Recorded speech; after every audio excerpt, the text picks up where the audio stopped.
Programme के पहले segment में मेरे साथ मौजूद होंगे फ़ाई तजियाकार major general retired Zahid Mahmood साहब। जाहिद साहब, सर आपके कीमती वक्त का बहुत शुक्रिया। सर, एक तरफ एक्सपेक्टेशंस इतनी हाई हैं, पाकिस्तान पूरी एफर्ट्स कर रहा है, और इतने क्रूशल टाइम के ऊपर आप क्या समझते हैं? अमेरिका से ये बात आ रही है कि जी हम ईरानी तहजीब का खात्मा कर देंगे, और ईरान से ये खबर आ रही है कि उनके ईरानी सदर कौम को कह रहे हैं कि जी उठ खड़े हों, ये मुश्किल टाइम है। तो बातचीत कैसे मुमकिन हो सकती है ऐसे सिनेरियो में?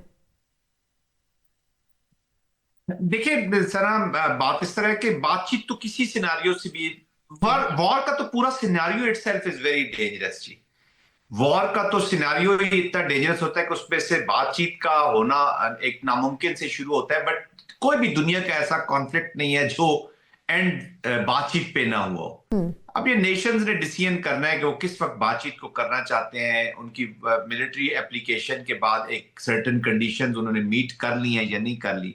अनफॉर्चुनेटली ये जो ईरान और अमेरिका का कॉन्टेक्स्ट है, ये जरा थोड़ा सा, मैं इसको थोड़ा सा डिफरेंट फ्रॉम दी रेस्ट इसलिए कहता हूं कि यहाँ पर प्रेसिडेंट ट्रंप का अपना एक कैरेक्टर है, उस पर हम बहुत कमेंट्री कर चुके हैं। अब वो जैसा भी है, उससे इंस्ट्रूमेंट ऑफ पॉलिसी के तौर पे फिलहाल ईरान के खिलाफ मिलिट्री को यूज कर रहे हैं और इंतहा के लेवल तक कर रहे हैं, और जिस तरीके से फिर ऊपर बयानात दे रहे हैं वो और इसको अलार्मिंग कर देते हैं। On the other hand, Iran का जो रिस्पॉन्स है वो इसराइल पे तो जा रहा है, और अमेरिकन जो ऐसे इंटरेस्ट के एरियाज है या अमेरिकन जो बेसिस हैं या अमेरिका के जो जहां जहां पे वो डिप्लॉयड है, उनका रिस्पॉन्स जाता है रीजन के ऊपर। तो ये हॉरिजेंटल भी वॉर फैल रही है और डायरेक्टली तो हो ही रही है वॉर। तो आई थिंक इसकी डायमेंशंस लिटिल डिफरेंट, और दोनों तरफ एक बिग पावर का ह्यूब्रस एटीट्यूड के साथ एक क्रेडिबिलिटी और प्राइड अटैच है, और दूसरी तरफ एक आइडियोलॉजी का जो 6000 साल की बातचीत करती है, अपनी हिस्ट्री की बात करती है। उन्होंने कहा कि हर रोज की ये जो इंटिमिडेशन, क्वर्जन या जो वॉर हो रही है, इसको मैं वंस फॉर ऑल सेटल करना चाहिए, और उसमें एडवांटेज ले रहा है हॉर्मुज के स्ट्रेटेजिक जो चोकिंग की है उन्होंने इकोनॉमिक इंपैक्ट डाल के।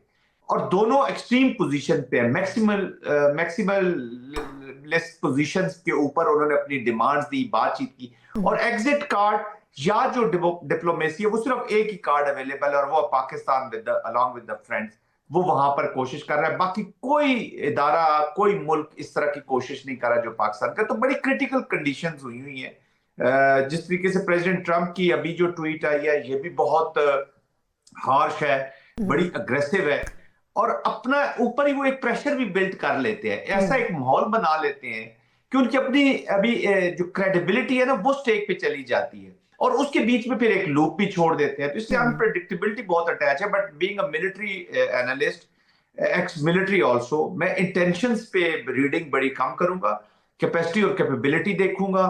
अमेरिका की जो एप्लीकेशन है, they can do it, they can do Zahid it. साहब, सर माजरत, जी आपकी बात काट रही हूँ, लेकिन अब जिस तरह और जो जी सर, और जो ईरान ने, आखिरी बात मैं कह दूं, जो आपने ईरान ने सऊदी अरेबिया के ऊपर अभी जो अटैक की है, ये भी सबसे बड़ी ब्लो मिली है। ये जो डायलॉग की कोशिश की जा रही है, क्योंकि पाकिस्तान के अपने रिलेशनशिप है सऊदी, आपने देखा होगा भी कोर कमांडर कॉन्फ्रेंस में भी इस इंसिडेंट का जरूर जिक्र हुआ, और भी बहुत सारी चीजें हुई हैं। लेकिन ये जो सऊदी अरेबिया के ऊपर अटैच है, उसके साथ पाकिस्तान की सेंसिटिविटीज भी अटैच है। और फिर पाकिस्तान को ये नहीं है कि हम डायरेक्ट कन्फ्रंटेशन में चले जाएंगे ईरान के साथ। पाकिस्तान को सबसे बड़ा ये कि हम जो कोशिश कर रहे हैं, और सऊदी अरेबिया ने उन कोशिशों को सपोर्ट किया है, और अगर रिस्ट्रेंट भी शो किया है, तो पाकिस्तान का मेजर रोल है उस रिस्ट्रेंट में अगेंस्ट ईरान। बाकी बहुत सारी चीजें जो आपस में बैठ के फिर बातचीत हो सकती है, उन कोशिशों को धचका लगता है, फिर पाकिस्तान डिस्टर्ब होता है जी। ऐसी अच्छा, लेकिन अब चलिए, आपने अगर सऊदी अरब वाली बात सर पहले हमने डिस्कस कर लिया, तो ये बताइएगा कि आपके ख्याल में यूएई तो पहले ही खाइफ है इस हवाले से कि आबनाए हॉर्मुज़ क्यों बंद की गई है, और वो खोलने के लिए उसे अमेरिका के साथ खड़े होने को भी तैयार हैं। सऊदी अरब ने तो बैक एंड पे काफ़ी निगोसिएशंस में रोल प्ले करने की कोशिश की। आपके ख्याल में खुद ईरान में ये अंडरस्टैंडिंग नहीं होगी कि जी हम एक इस्लामी मुल्क को निशाना बना रहे हैं जो कि मुज़ाकरात में उल्टा किरदार भी अदा कर रहा है? क्यों उनसे ये संगीन गलती हुई?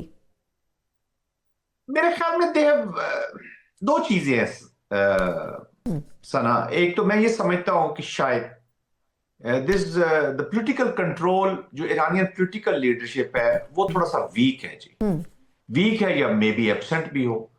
एंड प्रोबेबली जो there are hawks, there are hardliners inside Iran, जो बिल्कुल परवाह इस चीज की नहीं कर रहे कि कौन सा मुल्क कहाँ पे खड़ा है, क्या रोल प्ले कर रहा है। वो कहते हैं ईरान नहीं है तो फिर कुछ भी नहीं है जी। वो मेरे ख्याल में कभी कभी हावी हो जाते हैं, दे वो डिसीजन मेकिंग पे हावी हो जाते हैं। और वो कोर्ट फिर ये करते हैं कि जी पास्ट में हमारे साथ इतना बिट्रेल हुआ है। लेकिन ईरान ने एक तो फैसला करना है कि आप मिलिट्री की एप्लीकेशन कब तक करते रहेंगे, यानी कि आपकी पेन ठीक है वो बर्दाश्त कर रहे हैं, थ्रेशोल्ड पेन बहुत बड़ा है उनका। अमेरिका भी उनको पेन देने की बार बार कोशिश कर रहा है। इजराइल तो लुकआउट पे बैठा होता है और स्पॉइलर का रोल भी अदा करता है। तो वो तो पेन देने के लिए बिल्कुल तैयार बैठे। ईरान भी थ्रेशोल्ड अपना शो कर रहा है और वो कह रहा है कब तक ये हमें आजमाते रहेंगे ऐसे। These are the things, but in reality there are around 96,000 civilian structures जो अभी तक टारगेट हो चुके हैं ईरान के अंदर, स्कूल्स, यूनिवर्सिटीज। तो ठीक है आप अपनी एक एक लेवल तक जाएंगे और फिर आप एप्लीकेशन, आपकी जो मिलिट्री है वो आप रीजनल कंट्रीज पे कर रहे हैं। ठीक है वहां पे अमेरिकन इंटरेस्ट है। असल में जब से सेंटकॉम ने ये जो डेजर्ट से तस्वीरें भेजी या मिसाइल फायर हो रहे हैं